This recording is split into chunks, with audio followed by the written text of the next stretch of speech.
Bueno, el día 13 de julio apareció un senador, un viejo conocido, Lindsey Graham, personaje oscuro, si los hay, discúlpenme si a alguno le gusta, creo que nadie, pero ¿qué son esas cosas que uno no termina de explicar cómo esta gente puede llegar a tener los cargos que tiene, ¿no? Porque un personaje, la verdad, negativo desde todo punto de vista. Creo que nadie, ni la madre lo debía querer. Pero bueno, es un personaje así. Y tuvo una entrevista con la CBS y dijo que Estados Unidos va a aumentar la presión sobre Rusia. Ustedes habrán escuchado que Trump está pensando qué va a hacer y dijo, estén atentos el lunes a las noticias. Bueno, paralelamente hubo rumores de que Rusia puso en alerta sus misiles estratégicos, sus misiles nucleares, lo cual, bueno, generó una duda, podríamos decir, sobre qué es lo que quiere decir Trump, ¿no? O sea, qué es lo que piensa anunciarle al mundo. Y cuando uno lo escucha a Graham, uno no sabe si está hablando por Trump, está tratando de presionarlo a Trump, si va por ese lado Trump o en realidad nada que ver. Porque esta versión de que Rusia había puesto en alerta su sistema de misiles no es una broma. En principio, según Graham, Estados Unidos va a aumentar la presión sobre Rusia para obligarlo a Putin a sentarse en la mesa de negociaciones para resolver el conflicto con Ucrania. Según Graham, en los próximos días y semanas se realizarán esfuerzos masivos para lograr un avance diplomático. Enfatizó además que el presidente estadounidense Donald Trump lleva varios meses intentando persuadir a los líderes rusos para que dialoguen, pero esta puerta se está cerrando, lo que indica una transición hacia una política más. Esto lo dice Graham. Por otro lado, Trump dijo que Zelensky tenía que aceptar de una buena vez que cualquier resolución que haya iba a implicar concesiones territoriales serias, ¿no? O sea, olvídense de Ucrania, olvídense de los territorios que ya conquistó Rusia y que subió a su soberanía. Y uno dice, bueno, pero Graham es parte del equipo de Trump o no, o sea, está con Trump o no. Evidentemente sí y no a la vez. Graham es un aliado de Trump, pero a la vez tiene una visión política que no es la que por lo menos Trump utilizó para llegar a la presidencia. Graham entonces anticipó que esta nueva declaración de Trump el 14 de julio va a incluir presumiblemente medidas adicionales para utilizar los activos rusos congelados. Esos son, ¿se acuerdan esos 300.000 millones de dólares que Occidente le congeló a Rusia a principios del 2022, cuando se produce el inicio de la operación militar en Ucrania? Bueno, cuando arranca eso, Occidente le congela los activos a Rusia y en Rusia todavía está tratando de saber por qué se durmieron con esa situación. Nadie esperó que Estados Unidos se podía tomar una decisión de ese tipo. Los rusos a veces pecan de cierta candidez, ¿no? Quienes hemos tratado con los anglosajones y que nos ocupan parte del territorio, sabemos muy bien que dicen una cosa y hacen otra, y van a decir lo que les convenga y van a ajustar las reglas a las que a ellos les convengan en su momento. Ahora, Rusia debería saberlo, también ha tenido confrontación con los anglosajones, pero bueno, parece que alguien se durmió. Rusia también tiene muchos problemas de homogeneidad política, ¿no? Al revés de lo que mucha gente cree, que Putin es un dictador que hace lo que se le da la gana, en realidad hay muchos intereses pro-occidentales dentro de Rusia con los cuales tiene que lidiar más bien Putin. Según el Washington Post, que publicó el 10 de julio, Estados Unidos y el G7 están discutiendo la posibilidad de utilizar los ingresos de esos activos que congelaron, que que es más, en parte algunos países europeos ya han utilizado para ayudar militar y financieramente a Ucrania. Y esto podría formar parte de una nueva estrategia para presionar a Moscú. Graham también señaló que Estados Unidos pretende aumentar la presión con sanciones nuevas contra Rusia y contra los países que apoyan su economía. Esto significa que básicamente China debería ser sancionada, India debería ser sancionada. Me parece que Graham está adoleciendo de algo que le pasa a muchos líderes estadounidenses, que es una especie de megalopatía, se sienten más poderosos de lo que son, más grandes de lo que son, y que no entienden que el tiempo ha pasado y que ellos no pueden sancionar economías que son igual o más grandes que las propias. Esta idea de sancionar al resto solo va a aislar más a Estados Unidos, si realmente lo están considerando, porque según él, el Congreso está estudiando un proyecto de ley que permitiría imponer aranceles de hasta el 500% en los países que ayuden a Rusia a eludir las sanciones o continuar con sus relaciones comerciales. Básicamente, además, esto sería una declaración de guerra. Y esta medida que abarcaría países, como decíamos, como China o India, o sea, prácticamente 40% de la población del mundo, porque simplemente intenten o hagan negocios con Rusia, cosa que en algún momento se presionó al inicio de la operación militar y fue desoído por estos países. Todos siguieron haciendo lo que más o menos les pareció y Occidente tuvo que calmarse porque en definitiva no había forma. Si presionaba, se iba a poner más gente en contra y lo que iba a terminar era aislado a Estados Unidos. Esas medidas deberían afectar el sector energético y las exportaciones de tecnología, lo que sería una continuación de esa política de sanciones ya iniciada en el 2022. Claro que India, por ejemplo, está haciendo enormes negocios con el petróleo estadounidense, perdón, ruso, que lo compra, lo refina y lo revende muchas veces a Europa con grandes ganancias. Y China compra y ha comprado con grandes descuentos y además está desarrollando una alianza que va mucho más allá de solo la compra de energía. ¿Por qué habrían de perder esto? Porque Graham cree que Estados Unidos puede dar un paso en ese sentido y sancionarlos. Graham también anunció planes para que Estados Unidos aumente el suministro de armas a Europa, lo que se supone que va a beneficiar a Ucrania y que el Pentágono ya estaría negociando contratos con aliados europeos para suministrar sistemas de defensa aérea adicionales como el Patriot, así como vehículos blindados y munición. Esta sería una estrategia más amplia de la OTAN para reforzar las defensas europeas en medio del conflicto, ¿no? Es muy curioso también que piensen de esta manera, porque el problema que está teniendo el Pentágono es que no tiene producción. El problema que tiene la industria estadounidense, primer punto es cobrar por lo que está dando.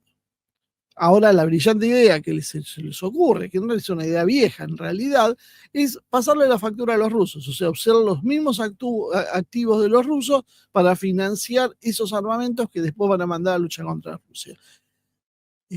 Rusia está perdiendo la paciencia, yo les cuento para los que no están muy al tanto. Los ataques, nosotros tratamos de hablar el día a día porque termina transformándose tedioso para los que no son especialistas, pero Rusia está batiendo semana a semana la cantidad de drones y misiles que llueven sobre los cielos de Kiev. Esto es realmente algo muy llamativo porque pensaban en Occidente y publicitaban, pero en Occidente sabemos que hay una especie de amnesia colectiva y se puede decir cualquier cosa y después hacer otra cosa y nadie cuestiona nada. Pero si alguno tiene un poquito de espíritu de crítica, fíjense cómo nos explicaban que no tenía munición Rusia hace 3 años atrás y ahora utiliza, creo que el último fueron 743 drones y misiles en una sola noche. Y uno dice, bueno, hicieron este esfuerzo, sí, y dentro de 2 o 3 días hacen uno que es mayor que este. y calculan que para fin de año van a tener un promedio de 1.000 ataques por día. Ucrania está absolutamente desbordada, la OTAN está absolutamente desbordada. Macron amenazó con llevar 5.000 hombres a Ucrania. ¿Qué piensa hacer Macron con 5.000 hombres en Ucrania? Los va a pulverizar Rusia si lo hace. Y en estas condiciones, ¿no? ¿Cuál es la lógica de decir van a mandar más blindados, sistemas Patriot y munición? Primero, los sistemas Patriot son destrozados casi a voluntad por las fuerzas rusas.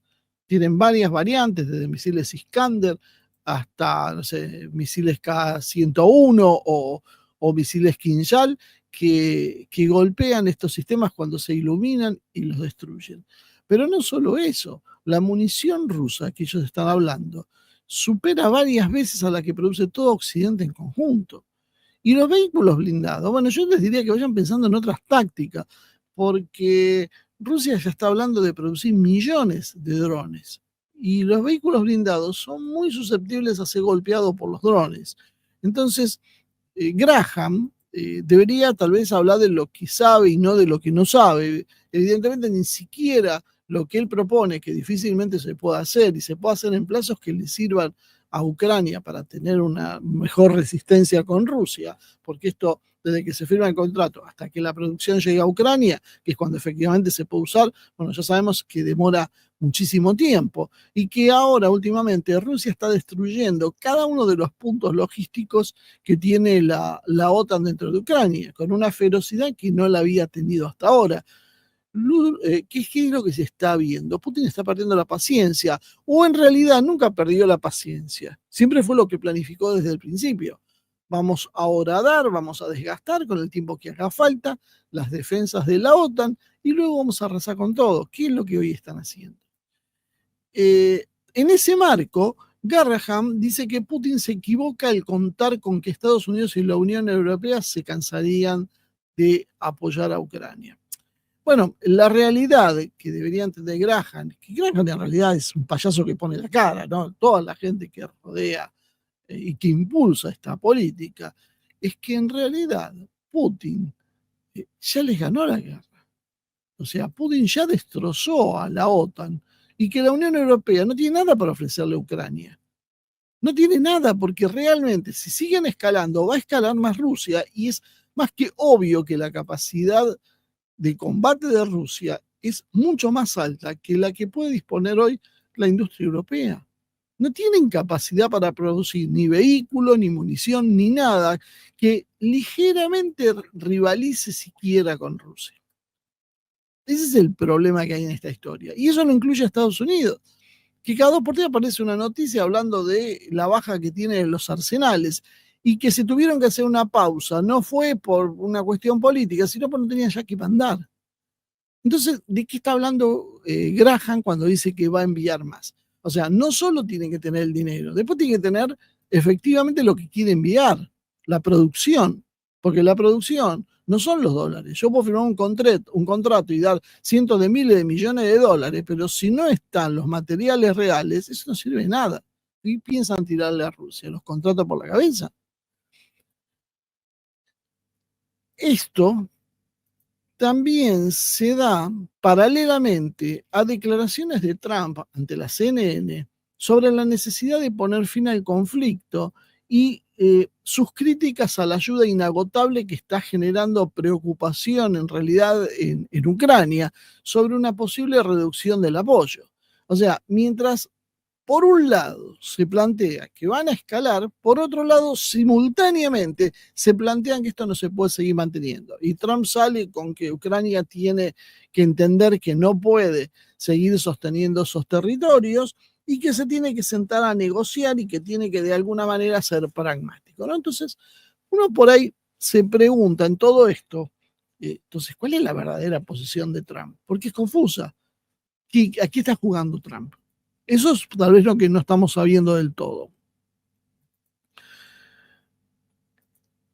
Pero paralelamente, dentro de este desgobierno que cada vez más está sucediendo en Occidente y en Estados Unidos, donde parecería que cada actor tiene una idea distinta de lo que hay que hacer, Gran Bretaña y Alemania, por ejemplo, sí aumentan o anuncian planes de aumentar su ayuda militar a Ucrania, cuando en realidad sus fuerzas armadas son realmente lamentables, tristes.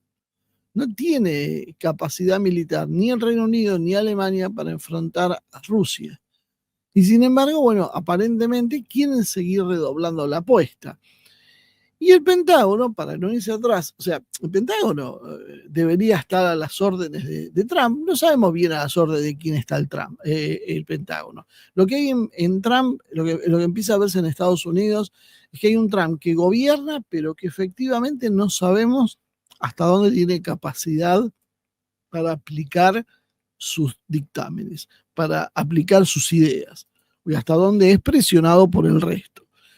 El Pentágono ahora está presionando, según dice el Financial Times, está presionando en el Indo-Pacífico a Japón y Australia para que aclaren sus posiciones en caso de guerra con China, por la cuestión de Taiwán, ¿no? El subsecretario de Defensa de Estados Unidos, Elbridge Colby, ha estado presionando durante meses a los funcionarios japoneses y australianos para que se preparen para un posible conflicto, según dice el diario. Se están llevando a cabo planes operativos concretos y ejercicios con la aplicación directa de una contingencia en Taiwán con Japón y Australia. Pero esta solicitud sorprendió a Tokio y a Canberra porque Estados Unidos no ofrece garantías de un cheque en blanco en Taiwán. Según Colby, el Departamento de Defensa se centra en la agenda del presidente de Estados Unidos de restaurar la disuasión y lograr la paz mediante la fuerza. Sin embargo, algunos aliados podrían no estar dispuestos a mantener conversaciones francas, según dijo Colby, y el exministro australiano de Defensa, Pat Conroy, se negó a hacer una hipótesis sobre qué sucedería de acuerdo a estos informes de presión estadounidense por China. Canberra tiene la facultad exclusiva de comprometer a Australia en una guerra o permitir que nuestro territorio se utilice en un conflicto. Eso fue la respuesta a el medio ABC de Conroy. Y entonces, a ver si yo voy entendiendo. El Pentágono parece que ahora presiona a Japón y a Australia para que, bueno, muchachos, miren que vamos a la guerra, ustedes están listos, contamos con ustedes. Claro, todo el mundo, de la boca para afuera, está contento de ir a la guerra y anuncia y son todos bravos hasta que llega el momento. Porque del otro lado, en Rusia, están hablando que hay inquietud por lo que está pasando precisamente en esta región de Asia. Y cada vez más trabajan estrechamente con China, cada vez más coordinan alianzas militares, cada vez hay más cesión de tecnologías y apoyos mutuos. China está hablando ahora de fabricar 1.500 casas de quinta generación.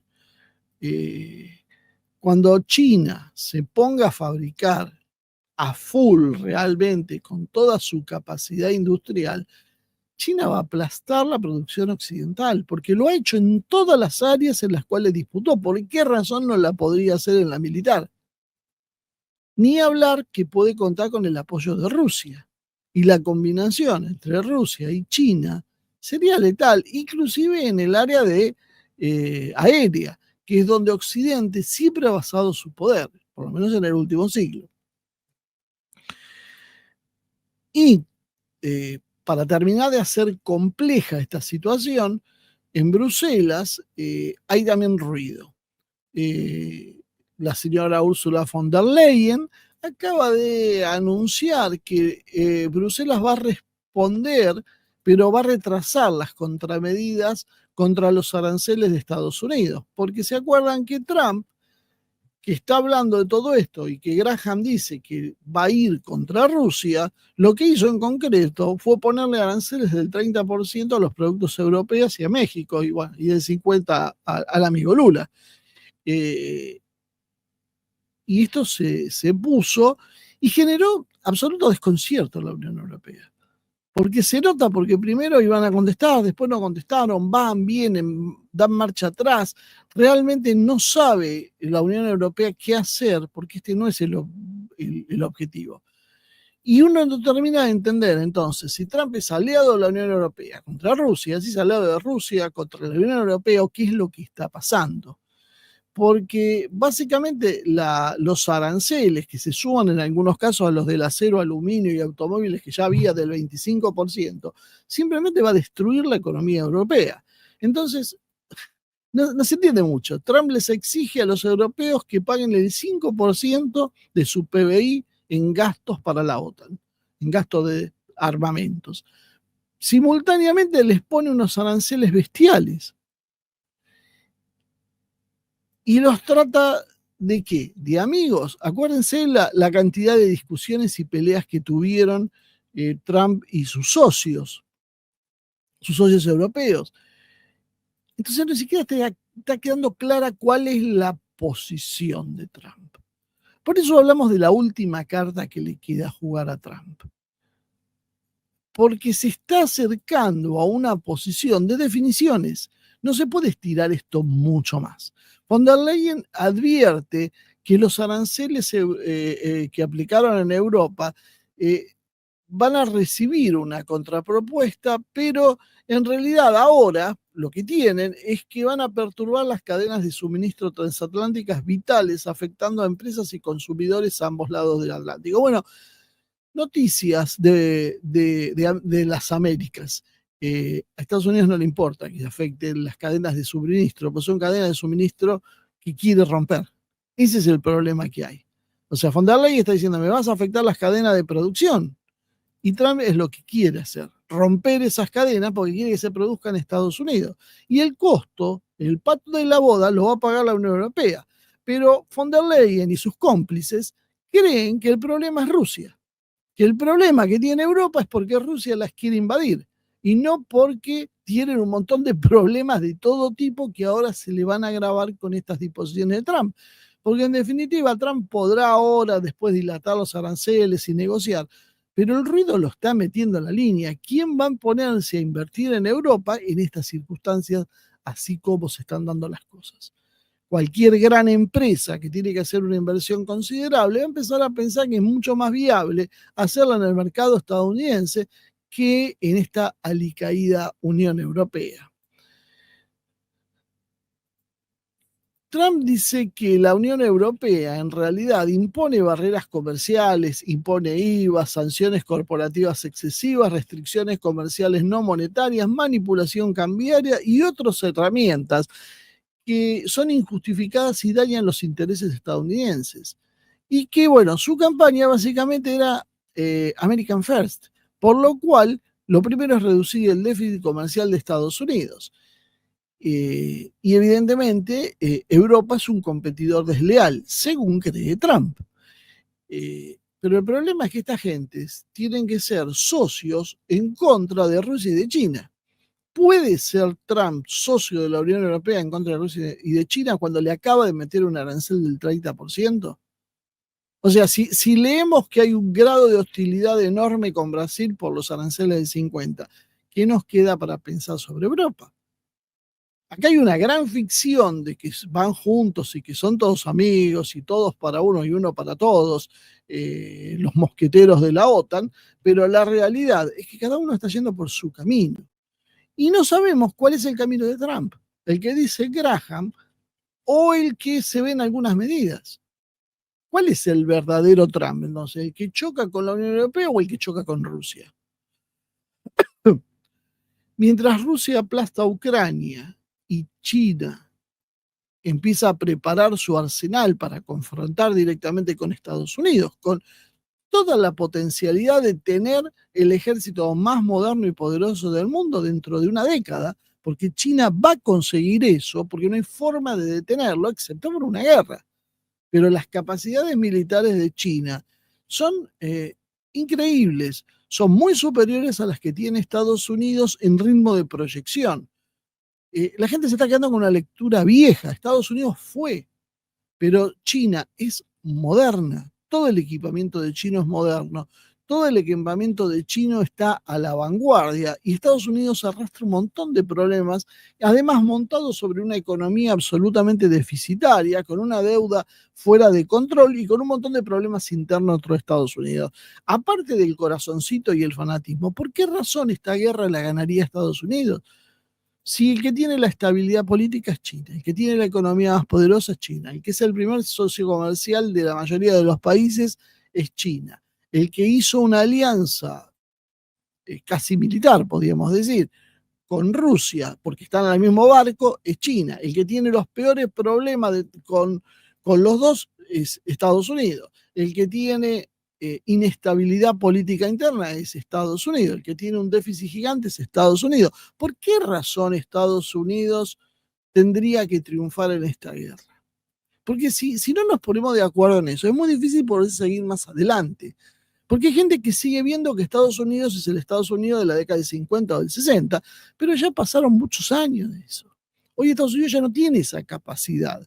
Y esa capacidad la empieza a tener China y se va a ir comiendo de a poco a Estados Unidos. Por eso esa preocupación, por eso el Pentágono está tratando de decir, bueno, ¿están con nosotros o no? Le están diciendo a Japón y a Australia. Porque el problema que lo tiene es que están perdiendo esa supremacía. Pero esto no es gratis, porque en Japón y Australia, que son propiamente parte del riñón del occidente colectivo, miran a Estados Unidos, miran a China y dudan.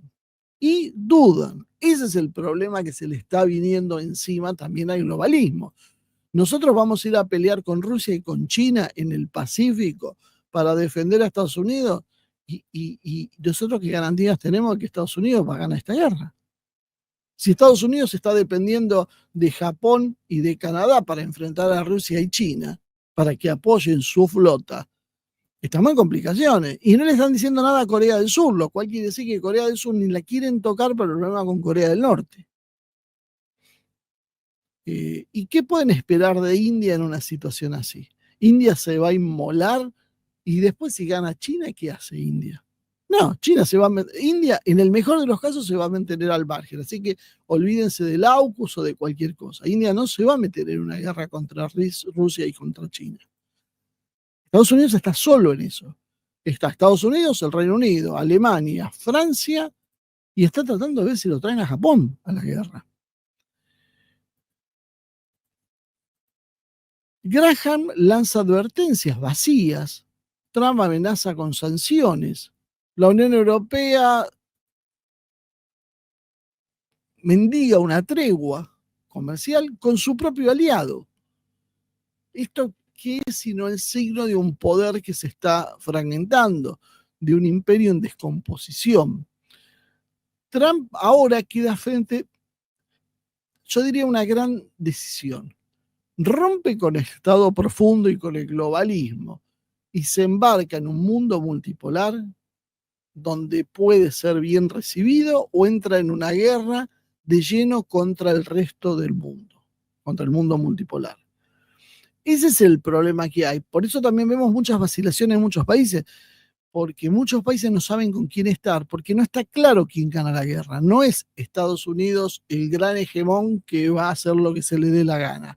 Y eso está quebrando su propio marco de alianzas, que siempre fue su fortaleza. Fue la misma que dijo, vamos a hacer la guerra del Golfo y alineó como 50 países para atacar a Irán. Hoy está Irak. Hoy Estados Unidos intenta hacer una coalición y tiene más problemas que otra cosa. No hay una pelea por a ver quién manda buques y se suma para quedar bien con el jefe.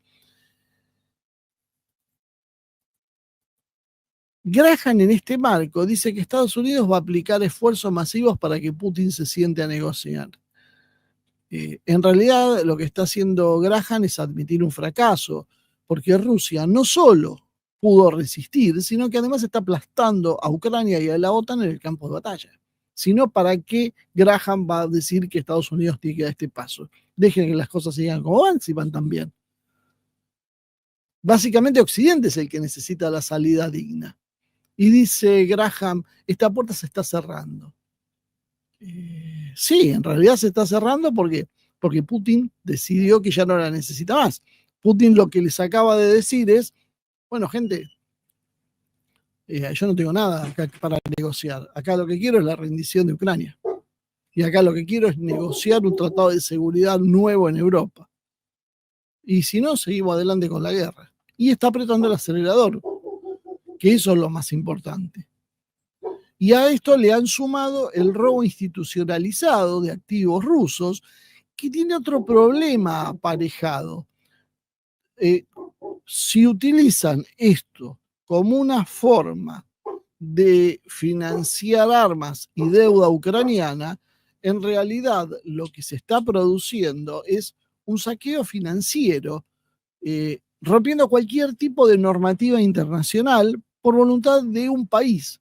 Y si esto se produce, esto genera inseguridad en otros países. ¿Quién va a querer depositar el dinero, no solo en Estados Unidos, sino en el sistema occidental, si después Occidente un día no le gusta algo que hizo y te confisca todo lo que tenés? Esto es fácil. Entonces, ¿por qué no ir a un sistema donde se me respeten más mis cosas? Y ahí es donde nace todo el esquema que ayer un poco hablábamos, que está haciendo Rusia y China. Y sanciones globales contra terceros. Trump quiere poner aranceles hasta el 500% a países que comercien con Rusia, dice Graham. ¿Esto es cierto? Van a ponerle esas sanciones a todo el mundo, básicamente. Si China, India, Irán, todos están comerciando con Rusia, inclusive Brasil, Sudáfrica, todos los BRICS comercian con Rusia. Si vos le pones las sanciones a esos países, sancionaste a todo el mundo. Y además, bueno, da la idea de que con Estados Unidos no se puede confiar, porque lo único que podés hacer es agachar la cabeza y someterte a cuanto capricho que tengan. Y esto tampoco es una buena forma de persuasión. Negociar más armas, más sistemas Patriot que han fracasado, municiones y blindados que ni siquiera son necesarios para esta guerra en estas funciones, por lo menos los blindados, con una Europa absolutamente exhausta. Hoy no sé si habrán visto los problemas en España, las peleas por el tema de los inmigrantes, con una economía cada vez que se resiente más, con sociedades que se van polarizando, con una Alemania cuya industria se va desintegrando, y con una ayuda que en los propios Estados Unidos, hasta el propio presidente termina diciendo que esta ayuda eterna no puede seguir, porque tarde o temprano hay que pagar la cuenta. Y nos encontramos además a China, que aprovecha la circunstancia y acelera, anunciando que va a fabricar en un plazo corto 1.500 casas de quinta generación adicionales. ¿Cómo va a ser Estados Unidos para enfrentar a China en el Pacífico si China genera esta capacidad? China no va a ir a buscar a Estados Unidos en el resto del mundo. Estados Unidos tiene que ir a jugar de visitante con China en las costas de China. ¿Cómo va a ser? Si seguimos creyendo en el mito de que un avión de Estados Unidos vale por 100 aviones chinos, bueno, pero bueno, la realidad no muestra eso. Cuando hubo un enfrentamiento con aviones chinos entre India y Pakistán, sorpresa, 3 Rafale fueron derribados por avioncitos chinos. Y además, para tratar de generar más conflicto, un Trump que le pone aranceles del 30% a sus propios socios, incluyendo México. Y von der Leyen, que queda desconcertada y que pide tiempo para ver cómo reaccionar. Básicamente, ¿qué estamos viendo? Un Occidente desencajado, donde no hay un liderazgo claro, porque hay una disputa, porque esto era bastante más fácil cuando Occidente se plegaba detrás de los intereses de Estados Unidos. Pero como apareció Trump con un modelo que no les cuadra a los globalistas europeos, hay una resistencia. Entonces vemos un Occidente que va de un lado para el otro sin rumbo. Y en este eje se le presenta a Trump la gran disyuntiva, ¿no? Tiene enemigo en Rusia, tiene enemigos con China, tiene el problema de Medio Oriente con Israel, tiene descontentos en África, en muchos países de Asia Central, algo en América del Sur. ¿Cómo hace Estados Unidos para atender todos estos frentes a la vez? Y parte de la estrategia, lo hablamos, era esa estrategia de overstretch, de sobreestirar las capacidades de Estados Unidos para que se rompa. ¿Qué hace Trump? Bueno, ahí es donde tiene la gran decisión histórica. Y donde tiene la última carta que puede jugarse. Rompe definitivamente con el Estado profundo y el globalismo, se retira hacia una política realista o se suma a la maquinaria belicista y entra en una guerra abierta con Rusia y con China, que además son potencias nucleares. En realidad esto no es un movimiento de tensión, es un punto de quiebre histórico. Estados Unidos, con Trump, puede sobrevivir como una potencia en transición o puede hundirse y arrastrar buena parte del mundo tras ella como un imperio en decadencia. Rusia ya ha decidido no seguir esperando y avanzando. Rusia se ha dedicado a presionar y cerrar el conflicto de Ucrania lo más rápido posible, tal vez, como algunos dicen, previendo posible apertura de un nuevo conflicto en el Cáucaso. China se va preparando para entrar en escena porque sabe que es cuestión de tiempo, se lo dicen todos los días, que van a llevarle la guerra. Y el resto del mundo empieza a ver un mundo donde Washington ya no es el omnipresente y omnipotente. Es uno más en el mejor de los casos. Lo que está por venir entonces no se va a resolver con más sanciones ni con discursos amenazantes. Básicamente será una cuestión de poder de fuego, de decisiones y de acciones que van a marcar seguramente el rumbo futuro en los próximos siglos.